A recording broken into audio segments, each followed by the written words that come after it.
Alors, le quatrième point concerne, je vous l'avais annoncé, le bouleversement cognitif et anthropologique lié à l'arrivée d'Internet dans les années 90.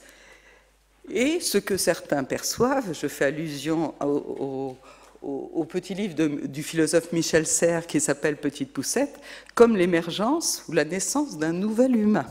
Alors, vous pouvez me dire, mais ça ne concerne pas la famille. Je vous réponds tout de suite, ça concerne au premier chef la famille. Et c'est même peut-être une chance pour nous, parce que là, enfin, je ne veux pas m'attarder, parce que c'est le dernier chapitre de notre ouvrage Transmettre, apprendre. Comme vous avez une injonction autoritaire à le lire, si ce n'est à l'acheter, vous allez découvrir tout ça. Mais c'est peut-être l'Internet, c'est un défi énorme pour l'école, c'est un défi énorme pour les familles, c'est peut-être notre chance, parce que c'est l'espace, on a envie de dire transitionnel, c'est-à-dire ce qui envahit aussi bien l'école que la famille, et ce qui pose le plus de problèmes aux familles d'aujourd'hui. Si vous êtes parents d'enfants, adolescents, etc., vous le savez très bien. Les parents sont en demande vis-à-vis de l'école, vis-à-vis des psys de tout genre, Serge Citron et compagnie, les jeux vidéo, est-ce qu'on peut laisser les enfants, l'addiction, etc. Ils sont très conscients des risques, comme ils sont quand même très intéressés par le bien-être de leur enfant, des risques d'addiction, de captation de la vie privée, de rencontres malencontreuses, d'accès à des sites pornographiques, etc., etc. Ils sont très demandeurs d'aide de la part des professionnels de l'enfance, et donc au premier chef de l'école. Moi, j'ai fait une formation pour un public comme vous, directeur d'école privée catholique, l'année dernière, c'était sur le thème d'Internet. Hein, et les directeurs d'école doivent répondre aux questions des parents, les enseignants encore plus.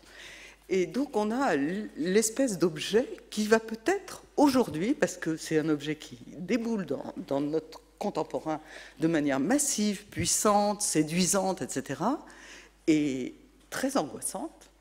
Regardez le nombre de livres qui sortent sur les conseils aux parents. Faut-il avoir peur des jeux vidéo? Faut-il laisser son enfant devant l'écran plus de tant d'heures par jour? Combien de temps?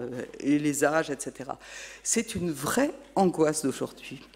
Et ce média extrêmement puissant est une source de richesse exceptionnelle et en même temps une source de danger, évidemment, très grand. Et il y a là, je pense, un point d'intersection entre les préoccupations des parents et les préoccupations de l'école pour des raisons différentes. Alors je vais le dire un petit peu, c'est quand même très intéressant, parce que Internet semble répondre à toutes les valeurs développées par la famille. La liberté, le plaisir, l'instantanéité, la créativité, etc. Interroger les enfants, s'ils sont sur des jeux vidéo ou sur de la communication sur Facebook avec leurs copains, c'est toujours ça qui arrive. C'est la facilité d'accès, le plaisir, la liberté. C'est donc toutes les valeurs des parents. Et au contraire, ce sont des valeurs opposé à ce que l'école requiert des enfants, c'est-à-dire la durée, l'effort, la recherche patiente, l'exercice, etc.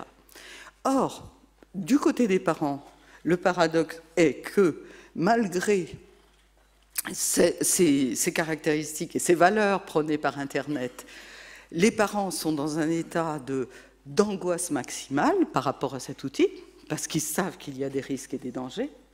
Donc, ils sont dans une position un peu contradictoire. Oui, mon petit chéri, bien sûr, puisque ça te fait plaisir, mais en même temps, attention. Donc, c'est un média de liberté, mais qui suppose un contrôle incroyable, un contrôle et une surveillance accrue de la part des parents, que la plupart d'entre eux ne peuvent pas exercer. Et du côté de l'école, c'est l'inverse. Il y a une injonction officielle à faire entrer l'informatique dans l'école, et en même temps, les enseignants ont le sentiment que cet outil va, en gros, supprimer leur métier. C'est-à-dire que la piste qui se débloque avec Internet, c'est le titre de notre dernier chapitre, hein, c'est pas l'éducation n'est pas possible, est-elle possible sans la famille, c'est faut-il encore apprendre à l'heure d'Internet? C'est-à-dire que la question même de l'apprendre va disparaître, puisque le fantasme qui est attaché à ce nouveau média, c'est que les enfants vont pouvoir apprendre quand ils le voudront, de manière individuelle, en réponse aux besoins du moment, pour répondre à une nécessaire adaptation à une question du présent, etc. Et tout cela dans le plaisir et, comme on le dit en reprenant un titre d'un philosophe, sans obligation ni sanction. Et ce qu'on montre dans le dernier livre, c'est que on a l'impression, avec l'arrivée d'Internet, que vous vous souvenez du livre d'Ivan Illich qui s'appelait « La fin de l'école, déscolariser la société » en anglais. Eh bien, on est en train de réaliser l'utopie des années 70, de mettre en place des systèmes de réseau, de partage des connaissances, éliminant la médiation de l'adulte et du maître a fortiori, et permettant aux jeunes d'acquérir des connaissances en faisant appel à ces bases de données disponibles à tout moment, et en partageant des savoirs et en développant une espèce de communauté de recherche qui correspond justement à tout ce qu'on peut attendre. Voilà, alors je voudrais dire juste en terminant qu'effectivement certains parlent d'établir un nouveau contrat éducatif entre les familles, je pense à Philippe Mérieux et l'école, mais il me semble plus important de réfléchir à toutes ces mutations et de continuer à explorer vraiment ce qui se joue dans le détail de ces relations pour essayer de faire converger nos objectifs entre école et famille, et aussi, je pense, considérer que l'arrivée d'Internet, ça donne une possibilité nouvelle, c'est un défi et une chance pour l'école, parce que ça va nous obliger à réfléchir à toutes ces valeurs qui sont des valeurs de la modernité et qui sont inscrites matériellement dans cet objet technique qui nous est offert aujourd'hui. Voilà, je vous remercie.